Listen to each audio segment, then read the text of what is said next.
তো দর্শক আসসালামু আলাইকুম, আশা করি সবাই ভালো আছেন। তো ইতিমধ্যে আমরা চলে আসছি ইন্ডিয়া বাংলাদেশ সীমান্ত বর্ডারে, একেবারেই তারকাটার সীমানার গায়ে। আর ইন্ডিয়া বাংলাদেশ যে সীমানা পিলার থাকে সেখানে ইতিমধ্যে যাচ্ছি আমরা। তো ভিডিওটা সম্পূর্ণ দেখতে থাকুন। আর আমাদের চ্যানেল যদি নতুন হয়ে থাকেন অবশ্যই চ্যানেলটা সাবস্ক্রাইব করে রাখবেন এবং পাশে থাকা বেলে কিন্তু বাজিয়ে দেবেন, যাতে পরবর্তী ভিডিও আপডেট দেওয়ার সাথে সাথে আপনার নোটিফিকেশনটা পান। তো দর্শক দেখেন, এই সাইডটা বাংলাদেশ, আমি এখন বাংলাদেশ সাইডে আছি। এটা 35 নম্বর পিলার 4.S। আর এই পিলারটা কোথায় আপনাদের ভিডিওর মধ্যেই বলবো, তো অবশ্যই ভিডিও সম্পূর্ণ দেখবেন। আর এটা হচ্ছে ইন্ডিয়ান সাইড, অর্থাৎ আমি ইন্ডিয়ান সাইডে দাঁড়িয়ে আছি। তো পুরোপুরি এই জমিগুলো কিন্তু সব ইন্ডিয়ান আলাদের, অর্থাৎ এই পাশে ইন্ডিয়ায় যে সামনে দিয়েই কিন্তু তার কাটা, এই যে এই পাশ দিয়ে কিন্তু সম্পূর্ণ সব তার কাটা। আর এইগুলো কিন্তু সবই ইন্ডিয়ার জমি। এই যে ইন্ডিয়ার সীমানা পিলার। যারা যারা এই পিলার এখানে আসতে চান, আমি ঠিকানাটা আপনাদের সঠিকভাবে জানাই দিচ্ছি। এটা হচ্ছে যশোর জেলার শার্শা থানার, আপনারা শার্শা থানা থেকে সরাসরি কাশীপুর রোডে ঢুকলে কাশীপুর রোড কিন্তু এইটা। আর এই পাশে কিন্তু কাশীপুর বাজার।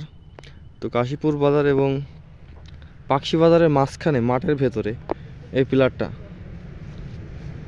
তো এই সাইডটা বাংলাদেশ, আমার পুরোপুরি দেখাচ্ছি। আমি যে সাইডে দাঁড়িয়ে আছি এটা কিন্তু বাংলাদেশ, আর এই পাশটা কিন্তু সম্পূর্ণ ইন্ডিয়ার জমি, যে জমিটা সামনে দেখতে পাচ্ছেন। আর এই যে ধান লাগানো, এগুলো কিন্তু বাংলাদেশ সাইডের জমি, আর এগুলো পুরোপুরি ইন্ডিয়া। তো যারা যারা ভিডিওটা দেখছেন অবশ্যই ভিডিওটা শেয়ার করবেন। আর যেটাই এখন পাসপোর্ট ভিসা কিন্তু দিচ্ছে না, বেনাপোল সীমান্ত দিয়ে যারা ইন্ডিয়া ভ্রমণ করে থাকেন তারা কিন্তু জানেন যে ইতিমধ্যে ভিসা কিন্তু ট্যুরিস্ট ভিসা বন্ধ আছে। সেই ক্ষেত্রে কিন্তু একটাই সমস্যা হচ্ছে যে অনেকে কী করছেন, অবৈধভাবে ইন্ডিয়াতে পার হচ্ছেন। এই যেরকম আমি এখন ইন্ডিয়ান সাইডে দাঁড়িয়ে আছি, আমি চাইলেই কিন্তু ইন্ডিয়াতে চলে যেতে পারি। তো এরকম কিন্তু মনে করে অনেকেই যে এই পাশ থেকে কি ইন্ডিয়ায় যেতে পারবো, আসলে কিন্তু যেতে পারবে না। এই পাশে সব বিজিবিরা আছে এবং যারা বিএসএফ বর্ডার গার্ড তারা কিন্তু এখানে আছে। আপনারা চাইলেই কিন্তু যেতে পারবেন না, শুধুমাত্র পাসপোর্ট ভিসা করেই তারপরে আপনাকে যেতে হবে। এখন কিন্তু বর্ডারে অনেক কড়াকড়। আর এখানে কিন্তু বিভিন্ন অসংখ্য যে এই বর্ডার পিলার, সেগুলো যাদের ইন্ডিয়ার জমি, সেই সীমানা পিলার কিন্তু সব জায়গায় আছে। একটা পিলার দেখতে পাচ্ছেন, আর এই যে একটা পিলার।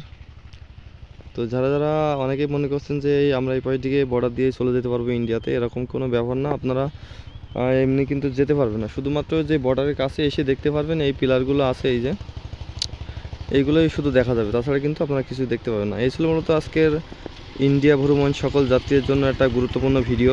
তো ভিডিওটা ভালো লাগলে অবশ্যই শেয়ার করবেন, আর চ্যানেল নতুন হলে চ্যানেলটি সাবস্ক্রাইব করে রাখবেন। তো আজকে ভিডিও পর্যন্ত সবাই ভালো থাকবেন, সুস্থ থাকবেন। দেখা হবে নতুন কোনো ভিডিও নিয়ে, ইন্ডিয়ান বিষয় নিয়ে এবং বেনাপোল বর্ডারের সকল আপডেট নিয়ে। তো আজকে ভিডিও পর্যন্ত সবাই ভালো থাকবেন, সুস্থ থাকবেন। খোদা হাফেজ।